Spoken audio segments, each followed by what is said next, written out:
तो आज का हमारा स्टोरी है द लास्ट लेसन। ये है फ्लेमिंगो बुक से, ये एक स्टोरी है और चलिए इसको शुरू करते हैं। अबाउट द ऑथर देख लेते हैं।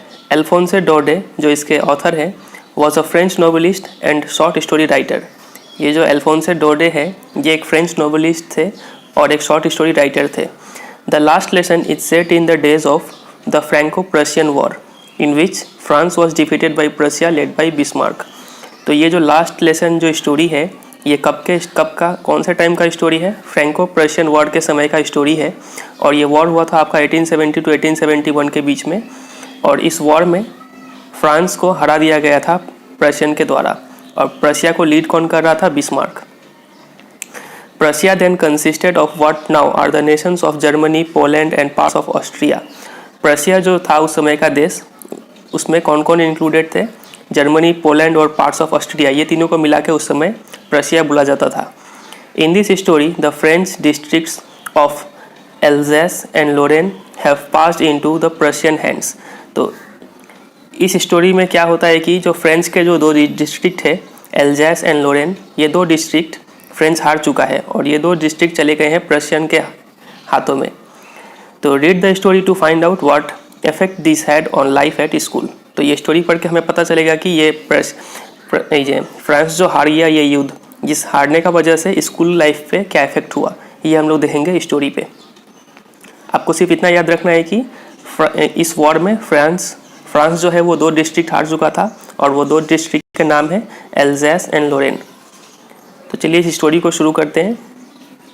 लिखा हुआ है, I started for school very let that morning and was in great dread of a scolding, especially because M. Hamel had said that he would question us on participles।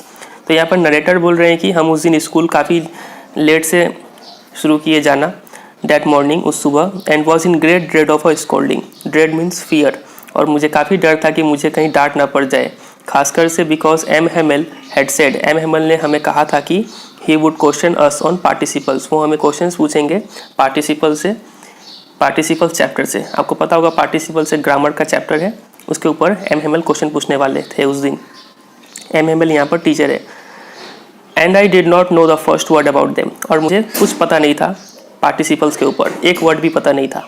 For a moment I thought of running away and spending the day out of doors. कुछ एक क्षण के लिए तो मैं ये सोचा कि क्यों ना मैं यहाँ से भाग जाऊँ, मतलब स्कूल ना जाऊँ और मैं बाहरी समय बिता दूँ। It was so warm so bright, बाहर कितना गर्म था और कितना रौनक था। The birds were chirping at the end of the woods, और चिड़िए जो है वो चहचहा रहे थे पेड़ों पे बैठ के। And in the open field back of the saw mill the Prussian soldiers were drilling, और एक सॉ मिल था, यहाँ पे लकड़ी काटा जाता है। इस सॉ मिल के पीछे क्या था? एक ओपन फील्ड था, उस फील्ड में प्रशियन सोल्जर्स लोग क्या कर रहे थे? ड्रिल कर रहे थे। It was all much more tempting than the rule of participles। तो ये tempting means attracting, तो ये सब मुझे काफ़ी अट्रैक्ट कर रहा था participles की तुलना में। But I had the strength to resist and hurry off to school। लेकिन मेरे अंदर ये ताकत था कि हम अपने आप को रोक पाया और मैं जल्दी से कहाँ चला गया? स्कूल चला गया। लेखक बोलता है, When I passed the town hall there was a crowd in front of the bulletin board। तो जब हम टाउन हॉल को क्रॉस कर रहे थे तो मैंने देखा कि बुलेटिन बोर्ड, मतलब ऐसा बोर्ड जहाँ पे थोड़ा न्यूज़ छपता है, उस बोर्ड के सामने क्या है? कुछ भीड़ जमा हुआ था। तो ये देखा लेखक, for the last 2 years all our bad news had come from there. बोला कि पिछले 2 सालों से जितने भी बुरे खबर है वो सब वो बुलेटिन बोर्ड में छपते हैं। वो बुरे खबर क्या क्या होते हैं? द लॉस्ट बैटल्स, हारे हुए युद्ध के news, the draft, the orders of the commanding officers के जो भी ऑर्डर हो, ड्राफ्ट हो, ये सब बुलेटिन बोर्ड में छपते थे। And I thought to myself without stopping, और मैं चलते चलते ही सोचा कि what can be the matter now, अब क्या हो सकता है, क्या हो गया जो वहाँ पे इतना भीड़ लगा हुआ है। आपको पता है ये लेखक स्कूल जा रहा है और ये स्कूल के लिए लेट हो चुका है, काफ़ी जल्दी जा रहा है ये। Then as I hurried by as fast as I could go, उसके बाद मैं जल्दी वहाँ से गुजर रहा था, जितने तेज़ी से हो सके उतना तेज़ी से मैं चल रहा था। द ब्लैक स्मिथ, जिसका नाम था Wachter, who was there with his apprentice reading the bulletin called after me. तो जैसे ही मैं वहाँ से गुजर रहा था तो वहाँ पे कौन खड़ा था? ब्लैक स्मिथ खड़ा था बुलेटिन बोर्ड के सामने, जिसका नाम था वॉचस्टर, ब्लैक स्मिथ का नाम वॉस्टर था और वो किसके साथ आया हुआ था? अपने अप्रेंटिस के साथ। अप्रेंटिस का मतलब होता है लर्नर, लीडिंग द बुलेटिन। तो वो दोनों ही बुलेटिन पढ़ रहे थे। वो दोनों मुझे देख के क्या, ये ब्लैक स्मिथ उन्हें देख के क्या बोला? Don't go so fast bub, you will get to your school in plenty of time. तो ब्लैक स्मिथ बोलता है लेखक को कि अरे बच्चे, इतना तेज़ मत जाओ, तुम समय से पहले पहुंच जाओगे। I thought he was making fun of me, मुझे तो लगा कि वो मेरा मजाक उड़ा रहे हैं। And reached M Hamel's little garden all out of breath, और मैं वहाँ से आगे चला गया और चलते चलते एम हेमल का गार्डन तक पहुँच गया और काफ़ी थका हारा पहुँचा वहाँ पर। आपको पता है एम हेमल कौन है? एम हेमल उनके टीचर है, नरेटर के। Usually when school began there was a great bustle which could be heard out in the street. आमतौर पर जब स्कूल खुलता था तो काफ़ी शोरगुल हुआ करता था, जिसको रास्ते पे चलते हुए लोग भी सुन पाते थे जो स्कूल में कितना हल्ला हो रहा है। The opening and closing of desk, lessons repeated in unison very loud with our hands over our ears to understand better. तो किन किन चीज़ों का साउंड आता था बाहर? डेस्क खुलने ये बंद होने का साउंड आता था। लेसन्स रिपीटेड इन यूनिशन, आपको पता है स्कूल में जब बच्चे पढ़ते हैं तो सब एक साथ बोलते हैं, इसको बोलते हैं रिपीटिंग इन यूनिशन, मतलब एक साथ कोई चीज़ को दोहराना। वेरी लाउड, और काफ़ी तेज आवाज़ होता है वो। With our hands over our ears to understand better, और हम सभी के हाथ अपने कानों पे हुआ करते थे ताकि हम सब अच्छे से समझ पाए। And the teacher's great ruler rapping on the table, और सीन कैसा होता था कि टीचर का रूलर रैपिंग मतलब स्ट्राइक करना टेबल पे, वो टीचर बार बार टेबल पे स्केल से मारते रहता था। Now it was all so still, लेकिन आज काफ़ी शांत था। I had counted on the commotion to get to my desk without being seen. इतने दिनों से जब भी मैं लेट होता था तब मैं किस पे डिपेंड रहता था? कमोशन पे। यहाँ पर counted on means dependent on, वो किस पे डिपेंड करता था? कमोशन मतलब नॉइजी इन्वायरमेंट। तो मैं इतने दिन पर शोरगुल का फ़ायदा उठा के चुपके से अंदर ढुक जाता था। But of course that day everything had to be as quiet as Sunday morning. लेकिन उस दिन क्या था? सब चीज़ इतना शांत था, ऐसा लग रहा था कि संडे का मॉर्निंग है वो। Through the window I saw my classmates, खिड़की के जरिए मैं देखा कि अपने क्लासमेट्स को ऑलरेडी इन देयर प्लेसेस, सब अपने अपने जगह पर बैठे हुए हैं। And M Hamel walking up and down with his terrible iron ruler under his arm, और देखिए कि एम हेमल जो थे वो आगे पीछे चल रहे हैं और अपने हाथों में क्या लिए हुए हैं? एक iron ruler.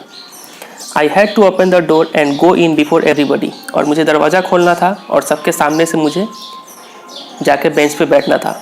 You can imagine how I blushed and how frightened I was. आप इमेजिन कर सकते हैं कि मैं कितना शर्मिंदा था और कितना डरा हुआ था उस समय। बट नथिंग हैपेंड, लेकिन कुछ ऐसा अलग हुआ नहीं। M Hemal saw me, M Hemal मुझे देखे एंड सेड वेरी काइंडली, और काफ़ी प्यार से मुझे कहा, go to your place quickly little friends, we were beginning without you. बोले कि जाओ अपने प्लेस पे बैठ जाओ जल्दी से, हम लोग तो तुम्हारे बगैर ही शुरू कर रहे थे। I jumped over the bench and sat down at my desk, मैं बेंच पे जंप किया और डेस्क पे जाकर बैठ गया। Not till then when I had got a little over my fright did I see that our teacher had on his beautiful green coat. तो मैं बेंच पे बैठा और थोड़ा अपने डर पे काबू पाया, थोड़ा रिलैक्स हुआ, तब मैंने देखा कि टीचर हमारे जो थे वो क्या पहन के आए हुए हैं? ब्यूटीफुल ग्रीन कोट पहन के आए हुए हैं। His frilled means decorated, his decorated shirt, काफ़ी एट्रैक्टिव शर्ट था। And the little black silk cap, और सिल्क का ब्लैक कलर का कैप पहने हुए थे वो। ऑल एम्ब्रॉयडर्ड का मीन्स सब पे कढ़ाई किया हुआ था। That he never wore except on inspection and prize days. ऐसे टाइप के कपड़े वो तभी पहनते थे जब इंस्पेक्शन हो या फिर प्राइज डिस्ट्रीब्यूशन हो, तभी पहनते थे। लेकिन आज भी वो पहन के आए हुए थे उस दिन भी। Besides the whole school seemed so strange and solemn. लेकिन इसके अलावा तो पहला अलग चीज़ उनको क्या दिखा लेखक को कि एम हेमल अलग ही स्पेशल ड्रेस पहन के आए हुए हैं, और दूसरा चीज़ उन्हें क्या लगा कि स्कूल काफ़ी उन्हें सीरियस दिख रहा था उस समय, हर चीज़ काफ़ी शांत था। But the thing that surprised me most was to see on the back benches that were always empty the village people sitting quietly like ourselves. और एक चीज़ जो मुझे और भी सरप्राइज़ कर दिया वो ये चीज़ था कि जो हमारे बैक बेंचेस थे जो अक्सर खाली हुआ करते थे, उस दिन वो खाली नहीं थे। उस पर कौन बैठे हुए थे? विलेज के लोग बैठे हुए थे चुपचाप हमारे जैसे। और कौन से लोग बैठे हुए थे? सबसे पहला तो था ओल्ड हाउज़र। हाउज़र का मतलब ये एक सरनेम है, नाम ही है। तो वो बैठे हुए थे विथ हिज 3 कॉर्नर्ड हैट, ऐसे टाइप के हैट पहने हुए थे वो। द फॉर्मर मेयर ये बैठे हुए थे, द फॉर्मर पोस्ट मास्टर भी बैठे हुए थे, एंड सेवरल अदर बिसाइड्स, और बाकी और भी कुछ लोग थे वहाँ पर लास्ट बेंचेस में। एवरीबडी लुक्ड सैड, और सभी निराश दिख रहे थे, दुखी दिख रहे थे। And Hauser had bought an old primer thumbed at the edges and he held it open on his knees with his great spectacles lying across the pages। और जो हाउसर थे वो अपने साथ क्या लेके आए थे? Old primer. प्राइमर मतलब बच्चों का किताब, जिसमें मान लीजिए ABCD सिखाया हुआ होगा, अल्फ़ाबेट सिखाया होगा, वैसा किताब। और वो किताब क्या था? थम्ड एट द एजेस, किताब का कोना काफ़ी मुड़ा हुआ था ज़्यादा पढ़ने का बाद, या फिर पुराना हो गया था वो। And he held it open on his knees, और वो किताब को खोल के अपने घुटनों पे रखे हुए थे। कौन रखे हुए थे? Hauser. With his great spectacles lying across the pages, और अपने चश्मों के जरिए वो देख रहे थे पेजेस पर। While I was wondering about it all, तो हम ये सब सोच ही रहे थे कि क्या हो रहा है आज स्कूल में। M Hamel mounted his chair, M Hamel अपने चेयर पर बैठ गए। And in the same grave and gentle tone which he had used to me said, और वही ठीक गंभीर स्वर में और प्यार भरे स्वर में वो मुझे बोले, सबको बोले, माई चिल्ड्रेन, मेरे बच्चों, this is the last lesson I shell give you, ये मेरा आज का लास्ट लेसन है जो हम आपको देने वाले हैं। तो ये आप देख पा रहे होंगे, द लास्ट लेसन, चैप्टर का नाम भी है द लास्ट लेसन। अब आप समझ पा रहे होंगे कि क्या कनेक्शन है स्टोरी का और टाइटल का। तो टीचर बोलते हैं कि आज मेरा लास्ट लेसन है। क्यों लास्ट लेसन है देखते हैं। The order has come from Berlin to teach only German in the schools of Alsace and Lorraine. वो बोलते हैं कि बर्लिन मतलब ये जर्मनी का कैपिटल है, और आपको पता है जर्मनी प्रशिया का पार्ट था उस समय।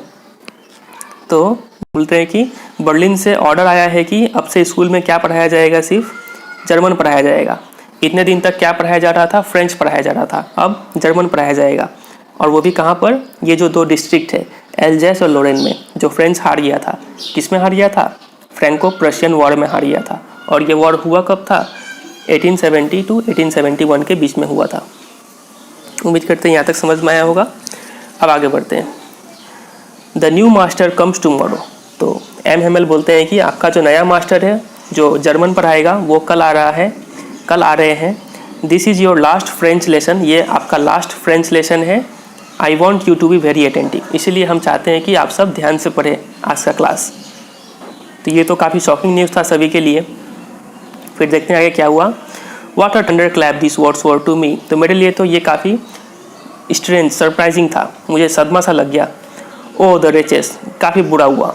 That was what they had put up at the town hall. अब लेखक को याद आता है कि ओ, इसका मतलब वो जो बुलेटिन बोर्ड के सामने जो भीड़ इकट्ठा हुआ था, वो बुलेटिन बोर्ड में यही शायद न्यूज़ छपा होगा टाउन हॉल में।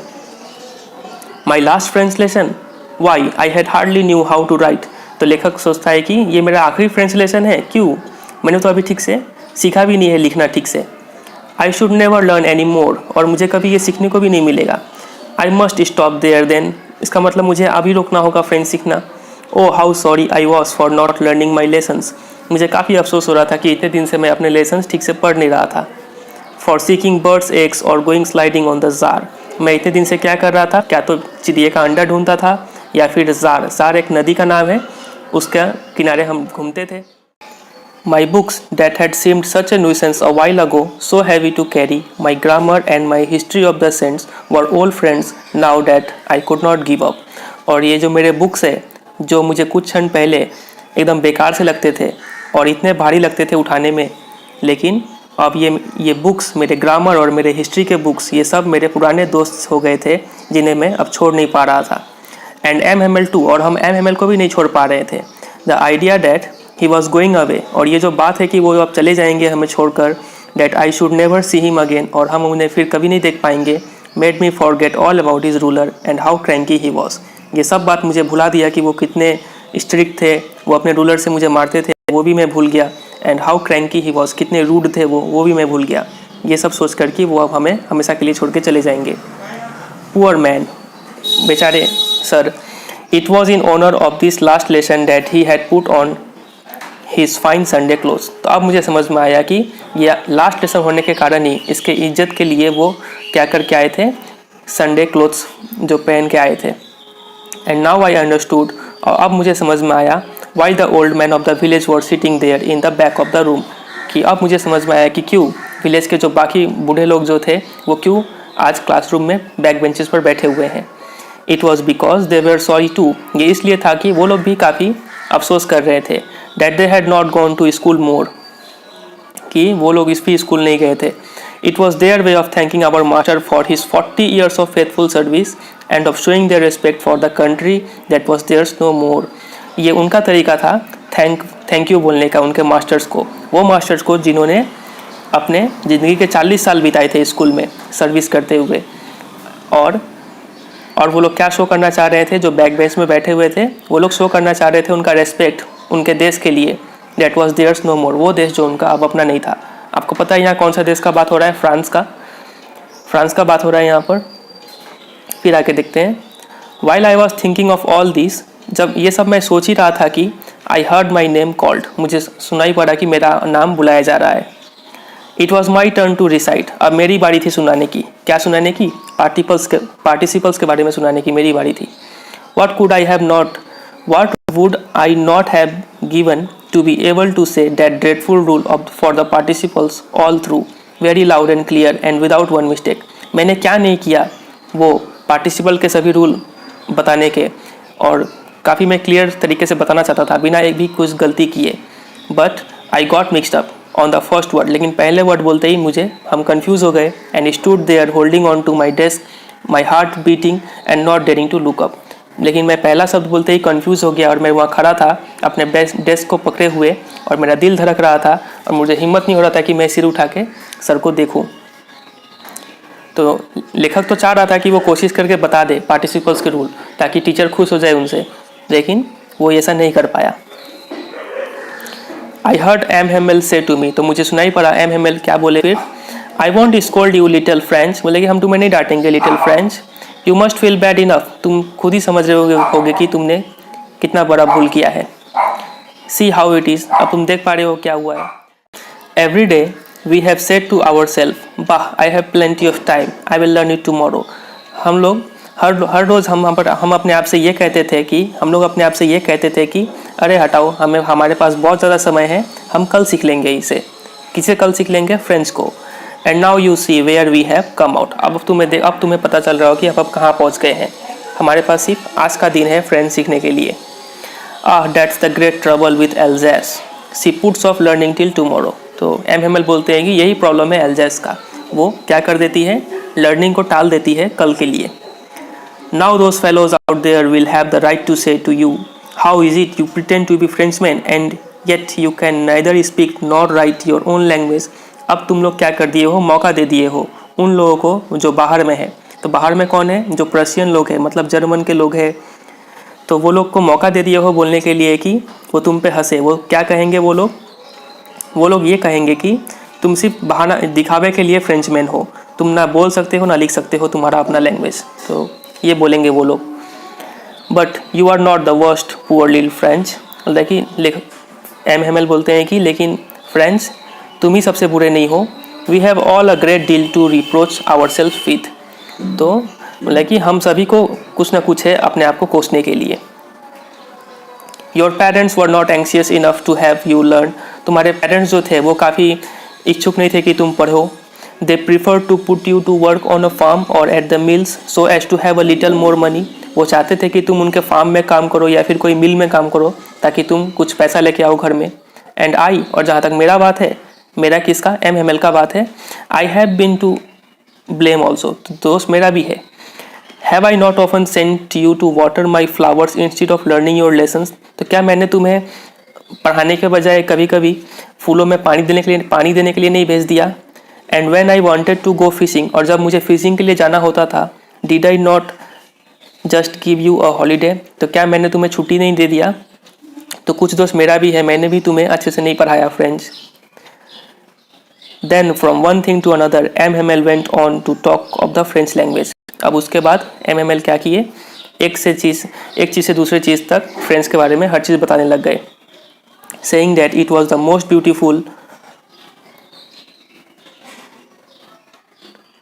Language in the world. वो बोलते थे कि फ्रेंच क्या है, most beautiful language in the world है, the clearest, the most logical, सबसे क्लियरेस्ट लैंग्वेज है, सबसे लॉजिकल लैंग्वेज है। तो ये आप अंडरलाइन कीजिएगा, ये काफ़ी इंपॉर्टेंट बनता है एग्जाम में question. That we must guard it among us, हमें ये फ्रेंच लैंग्वेज को बचा के रखना है आपस में। नेवर फॉरगेट इट, हमें कभी इसे भूलना नहीं है। Because when people are enslaved, क्योंकि जब लोग गुलाम बन जाते हैं, as long as they hold fast to their language, तो जब तक कि तब तक उनको अपना लैंग्वेज पता है, अपना मदर टंग पता है, it is as if they had the key to their prison. इसका मतलब जब तक उनको अपना लैंग्वेज पता है तब तक उनके पास, ये समझ लो कि उनके पास क्या है, की है, चाबी है उस जेल से बाहर आने का, गुलामी से बाहर आने का। Then I opened a grammar and read us, then he opened a grammar and read us our lessons. उसके बाद उन्होंने क्या किया, ग्रामर खोला और हमें एक पाठ पढ़ाया। I was amazed to see how well I understood it, मैं चौंक गया कि मैं आज कितने अच्छे से समझा उस लेसन को। All he said seemed so easy, I think too that I had never listened so carefully and that he had never explained everything with so much patience. तो मुझे ऐसा लगा कि मुझे हर चीज़ काफ़ी आसान लगने लगा और मैं सोचा कि मैंने शायद इतना ध्यान से कभी नहीं पढ़ा मैं आज तक, और मुझे ये भी लगा कि शायद टीचर भी इतने पेशेंस से कभी नहीं पढ़ाए होंगे। It seemed almost as if the poor man wanted to give us all he knew before going away. मुझे ऐसा लग रहा था कि वो आज सर जो थे आज पूरे मूड में थे कि आज वो उन्हें जितना भी पता है सब ज्ञान वो आज हमें दे के जाना चाहते थे। And to put it all in our heads at one stroke, वो चाहते थे कि उन्हें जो भी पता है वो सब आज ही हमारे सिर में डाल दे वो। After the grammar we had a lesson in writing, तो ग्रामर के बाद हमें लिखना सिखाया गया। That day M Hamel had new copies for us, उस दिन एम हेमल हमारे लिए नए नए कॉपीज़ लेके आए थे। Written in a beautiful round hand, और उस कॉपी में लिखा हुआ था, काफ़ी अच्छे हैंड राइटिंग में लिखा हुआ था, France Alsace, France Alsace. They look like little flags floating everywhere in the school room. तो वो जो कॉपीज़ थे वो लग रहा था कि फ्रेंच के झंडे हैं, फ्रांस के झंडे हैं वो सब, और क्लासरूम में लहरा रहे हैं। Hung from the rod at the top of our desk, लग रहा था कि वो सब झंडे हमारे डेस्क पर टंगे हुए हैं।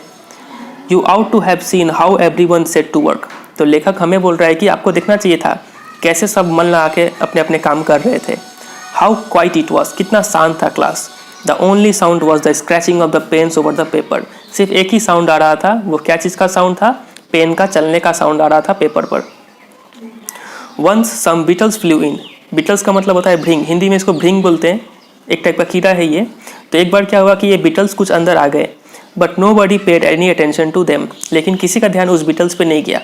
Not even the littlest ones, littlest one मतलब कि वो क्लासरूम में छोटे छोटे बच्चे भी थे, तो उस छोटे छोटे बच्चों का भी ध्यान उस बीटल्स पे नहीं गया। Who worked right on tracing their fish hooks as if that was French too, और वो जो छोटे छोटे बच्चे जो थे वो क्या ट्रेस कर रहे थे, फिश का हुक अपने कॉपी में बना रहे थे, और ऐसा लग रहा था कि वो फिश का हुक भी क्या है, फ्रेंच है। इतने ध्यान से वो लोग पढ़ रहे थे छोटे छोटे बच्चे सब। On the roof the pigeons cooed very low, और हमारे छत पर कुछ कबूतर बैठे हुए थे और वो भी गुटरगू कर रहे थे।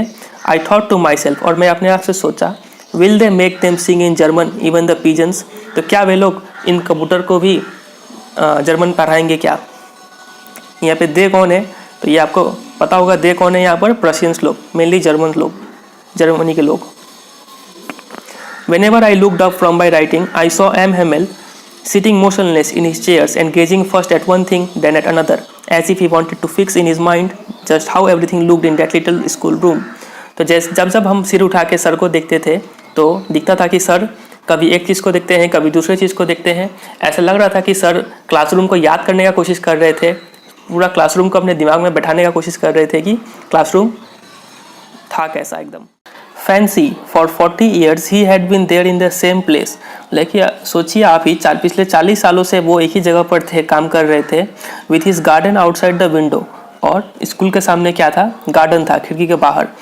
And this class in front of him, और ये पूरा क्लास उनके सामने था। जस्ट लाइक दैट, वैसे का वैसा ये क्लास रहा पिछले 40 सालों से। Only the desk and the benches had been worn smooth, सिर्फ क्या हुआ था, वो जो डेस्क और बेंचेस सब जो थे वो यूज़ करते करते क्या हो गए थे, स्मूथ हो गए थे। The walnut trees in the garden were taller, walnut का मतलब होता है अखरोट का पेड़, अखरोट का पेड़ जो था गार्डन में वो लंबे हो गए थे। And the hop vine that he had planted himself twined about the windows to the roof, और जो होप वाइन ये एक लतीदार पेड़ होता है ये पेड़ जो था वो गोल गोल घूमते घूमते खिड़की को पूरा जकड़ लिया था और खिड़की से होते हुए वो छत पे पहुंच गया था वो पेड़। How it must have broken his heart to leave it all, तो पुअर मैन। तो लेखक बोल रहे हैं कि कैसा उनका दिल टूटा होगा जब उन्हें ये सब छोड़ के जाना पड़ेगा, तो पूरा उनका दिल टूट जाएगा। To hear his sisters moving about in the room above packing their trunks, वो जब सुनेंगे कि उनके सिस्टर इधर उधर टहल रही है रूम में और सामान सब पैक कर रही है, तब उनका दिल काफ़ी टूट जाएगा। For they must leave the country next day, क्योंकि उन्हें पूरा वो देश छोड़ के जाना था अगले ही दिन। But he had the courage to hear every lesson to the very last, लेकिन उनके अंदर इतना हिम्मत था कि वो सबका लेसन सुने। कौन सा लेसन? वो पार्टिसिपल्स के ऊपर सबका सुने वो। After writing we had a lesson in history, तो उसके बाद लिखने के बाद हम लोग क्या किए, एक हिस्ट्री का लेसन किए। And then the babies chanted their ba be B बू बो बू, तो ये सब बच्चे लोग जो थे वो ये सब पढ़ रहे थे और हम लोग हिस्ट्री पढ़े। Down there at the back of the room, old Hauser had put on his spectacles and holding his primer in both hands, spelled the letters with them. और बैक बेंचेस पे जो कौन बैठे हुए थे, ओल्ड हाउसर, वो चश्मे पहने हुए थे और अपने हाथों में क्या लिए हुए थे, प्राइमर। प्राइमर का मतलब आपको पता ही है, एक प्राइमरी क्लास का बुक होता है वे, और वो भी स्पेलिंग दोहरा रहे थे बच्चों लोग के साथ। You could see that he too was crying. आप देख पाते थे कि वो भी रो रहे थे। कौन रो रहे थे? Hauser. His voice trembled with emotion. उनका आवाज़ इमोशन के कारण लड़खड़ा रहा था। And it was so funny to hear him that we all wanted to laugh and cry. और ये काफ़ी फनी लग रहा था हमें, और हम सब हंसना भी चाह रहे थे और अंदर ही अंदर रोना भी चाह रहे थे। how well I remembered it, that last lesson. मुझे कितने अच्छे से याद है वो हमारा लास्ट लेसन। लास्ट लेसन किसका? फ्रेंच का। All at once the church clock struck 12, और तभी क्या हुआ, चर्च की जो घंटी थी उसमें 12 बजने का आवाज़ आया। Then the Angelus, उसके बाद हमारा प्रेयर हुआ। At the same moment the trumpets of the Prussians returning from drill sounded under our windows, और जैसे ही प्रेयर हो गया तो तभी क्या सुनाई पड़ा हमें, प्रशियंस लोगों का ट्रम्पेट सुनाई पड़ा। वो लोग ड्रिल करके वापस आ रहे थे। M Hamel stood up very pale, तो एम हेमल खड़े हो गए और वो काफ़ी घबरा गए थे।